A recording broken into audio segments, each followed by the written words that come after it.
Umberto? Ah beh, sei così.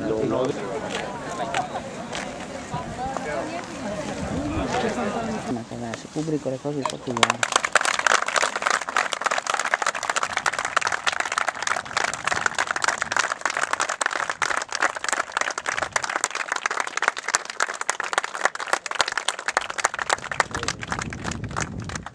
Molto.